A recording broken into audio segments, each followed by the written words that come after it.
안녕하세요. 오늘은 캘리포니아 얼바인에서 오신 이용진 변호사님 모시고 여러 가지 좀 이야기를 나눠보려고 하는데요. 어서 오세요. 안녕하세요. 네, 트럼프가 당선이 됐습니다. 네. 여러 가지 재밌는 현안들이 있을 것 같은데 트럼프 당선으로 인한 미국 사회 분위기, 특히 이제 교포 분위기가 궁금한데요. 어떨까요? 네, 따끈따끈한 정보를 전해드리려고 미국에서 왔습니다. 네. 그래서 저희가 모셨습니다. 네. 미국에서는 사실은 경제가 좋아질 거란 점에 대해서는 긍정적으로 보고 있는 것 같기는 합니다.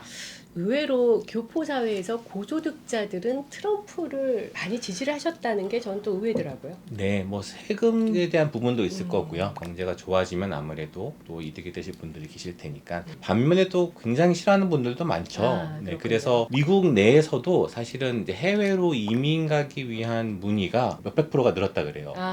그래서 이제 미국 살기 싫다, 딴 나라 하겠다는 분들도 계시고 4년 동안 크루즈를 타고 미국 밖에 나가 있는 그런 프로그램이 나왔다라고 하는데 그러니까요. 실제로 이민을 가려는 문의도 많이 있다고는 합니다. 그리고 서부 캘리포니아주 같은 경우는 특히 이제 범죄가 너무 많아지는 것 때문에 많이들 불편해하셨는데 아무래도 조금 강화된 정책들이 일어나지 않을까. 물론 이제 주법과 연방법이 다를 수는 있겠지만 조금 안전하게 갈 수 있는 기회로 보고 있기도 하고 교육 같은 경우도 한국 분들은 특히 조금 보수적인 분위기가 다시 이제 올 거에 대해서 좀 환영하는 분위기도 있는 것 같습니다. 한국에서 이렇게 우려하는 것만큼 그렇게 나쁜 것만 있는 건 아니네요. 장점도 듣고 보니 장점도 많네요. 네, 뭐든지 장점 단점이 있겠죠. 걱정 제일 많이 하시는 분들은 아무래도 불체자분들이죠.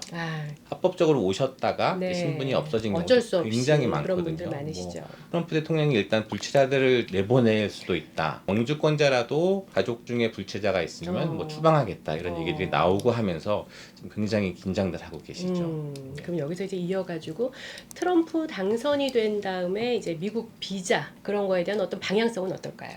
가장 이제 걱정하셔야 될 부분을 말씀드리자면 유학생 분들인 것 같아요. 어차피 이전에도 유학생들이 미국 대학을 졸업하고 H-1B 비자를 받고 취업 이민으로 넘어가는 게 굉장히 어렵긴 했었지만 트럼프 정부 되면 이게 더 어려워지지 않을까 하는 걱정들도 많이 있고요.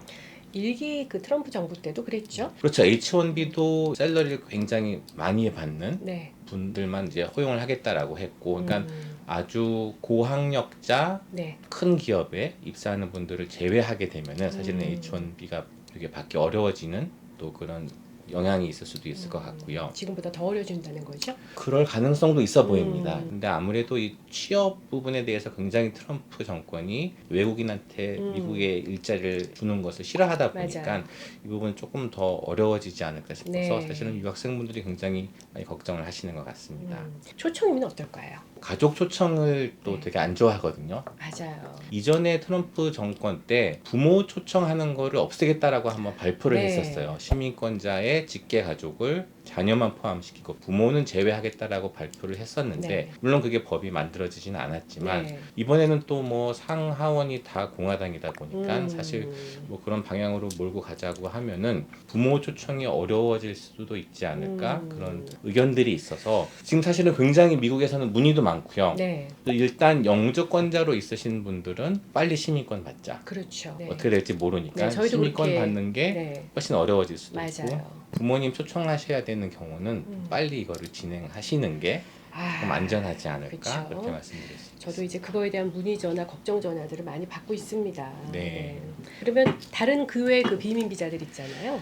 지금도 사실은 비자 문호가 많이 닫혀 있기는 한데 더 닫힐 수도 있을 것 같고요. EB2도 그럴까요? NIW 같은 경우는 그래도 고학력자가 많기 때문에 괜찮긴 하지만 전반적으로 트럼프 정권 때 저희가 겪어보면은 이민국 분위기 자체가 영주권을 줄까 말까 하는 상황에서 안 주는 쪽으로 자꾸 가게 되거든요. 그러다 보니까 심사 과정에 있어서도 아무래도 기준이 좀 달라질 수 있기 때문에 취업 이민도 좀 전에보다는 어려워지지 않을까 저는 그렇게 생각하고요. 일단 대사관 인터뷰가 요즘 너무 까다로워져서요. 그렇죠? 승인이 된다고 하더라도 인터뷰 과정에서 더 까다로워지지 않을까라는 우려가 있습니다. 네, 맞습니다. NIW 같은 경우에도 실제로 미국에 와서 어떻게 그 국익을 위해 일할 거냐 그렇죠. 이런 걸 요청할 수도 있고 네. 하기 때문에 많이 어렵죠. E2 같은 경우도 뭐 투자금 같은 걸 좀 더 많이 하시는 게 좋아지지 않을까. 또 해외에서 투자되는 걸 좋아하기 때문에 그렇죠. 없어질 건 아니지만 투자금을 조금 더 내게 한다든지 음. 그런 변화는 또 있을 수도 있지 않을까 예상해 볼 수 있겠습니다. 뭐 L1이나 뭐 주재원 비자 같은 경우는 뭐 큰 영향이 있을까요? L1 같은 경우도 사실 트럼프 정권 때는 조금 심사를 강하게 아. 하는, 그래서 회사 사이즈가 조금 더 이전보다 크다든지 뭐 그런 것들이 있었기 때문에 심사를 받아야 되는 경우에는 그 기준이 조금은 높아질 수 있다라고 네. 보시는 게 도움이 되실 것 같습니다.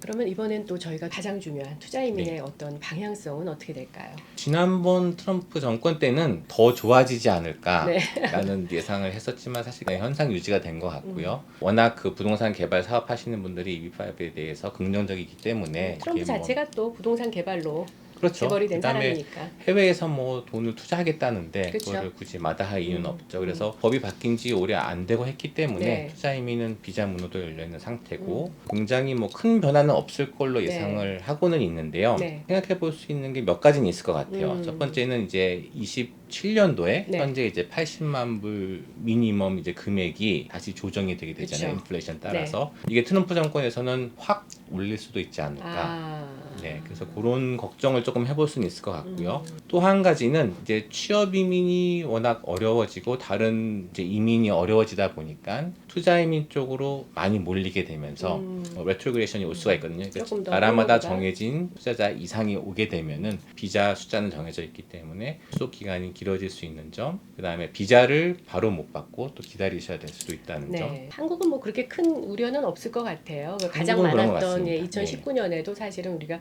비자 쿼터를 다 채우지는 못했거든요. 네, 대폭 네, 올렸을 맞습니다. 때도. 그러나 조금씩 수속은 딜레이가 될 수 있다라는 거. 또 한 가지는 이제 투자 이민 아직도 가장 큰 시장은 중국 시장인데 이제 중국이랑 관계가 워낙 안 좋다 보니까 중국에서 네. 들어오는 자금에 대해서 어떤 정부가 제재를 할 수도 있거든요. 아. 그럼 중국 쪽에서 이제 EB5 자금이 들어오는 게 어려워지면은 프로젝트에 따라서는 중국 쪽 자금을 많이 쓰는 곳은 뭐 모집이 어려워진다든지 그렇겠네요. 그럴 가능성도 있어 보여서 자금 모집이 안 되더라도 네. 다른 자금이 준비되어 있는지 이런 것들을 잘 확인하시는 게 좀 도움이 될 것 같습니다. 아, 그렇겠네요. 최근에 어떤 프로젝트는 약간 네. 국방에 관계된 프로젝트가 하나 있는데 네. 중국 투자자는 아예 안 받더라고요. 아, 네. 중국 투자자 위주로 있는 구성된 그런 프로젝트는 조금 저희가 피할 필요도 없잖아 네. 있겠네요. 펀딩이 꼭 필요한데 그쪽에서 펀딩이 안 될 경우 문제가 될 수 있다면 그렇죠. 네, 그런 건 피하시는 게 좋겠죠. 그런 것도 한번 저희가 체크 포인트로 중요한 것 같아요. 기존에 수속 중이신 고객분들 그리고 네. 지금 수속을 준비하시는 고객분들이 공통적인 질문이 그거예요. 트럼프가 이렇게 됐는데 미국 투자 이민에 분명히 영향이 미칠 것 같다라는 네. 우려의 목소리가 큰데 지금 오늘 변호사님의 의견으로는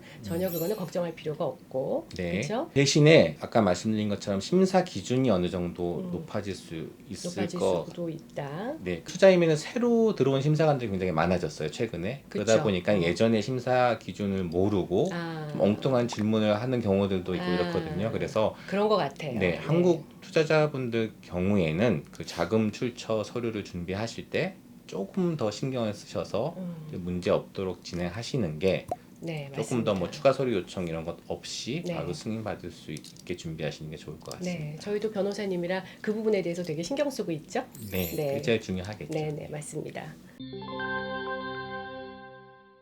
현재 상황으로 봤을 때 뭐 제가 이제 이민법 변호사로서 말씀드리고 싶은 거는 가능하면 이제 서두르시는 게 좋고요. 네. 어떤 거든지 지금 당장 막 변화가 있는 건 아니니까 그렇죠. 법이 바뀌거나 뭐 더 어려워지기 전에 네. 빨리 진행하시는 게 좋고 투자 이민 같은 경우는 큰 변화는 없겠지만 말씀드린 것처럼 더 많이 신청을 하시다 보면은 아무래도 수속 기간이 길어질 수도 있고 그렇다면은 이것도 더 많아지기 전에 조금 서두르시는 게 좋지 않을까? 네, 준비가 말씀드릴 되신 수 있겠습니다. 분들은 조금 서둘러서 접수를 하는 걸 저도 늘 권해드리고요. 그거는 미국 투자 이민뿐만 아니라 다른 이민 카테고리도 맞습니다. 마찬가지고 네, 비이민 카테고리도 마찬가지인 것 같아요. 준비가 되셔서 결심이 빨리 쓰셨으면 액션을 빨리 취하는 게 좋을 거다라는 게 이제 공통된 의견이고 맞습니다. 네, 네. 미국 투자 이민은 큰 영향은 없다. 그러나 이제 자금 출처 부분이 조금 조금 디테일해질 수 있다라는 거를 미리 저희가 준비를 하자. 네, 다른 얘기. 부분들이 아무래도 어려워질 것 같으니까 투자이민 쪽으로 많이 몰리지 않을까 그쵸. 이렇게 네. 예상해 볼 수 있겠습니다. 알겠습니다.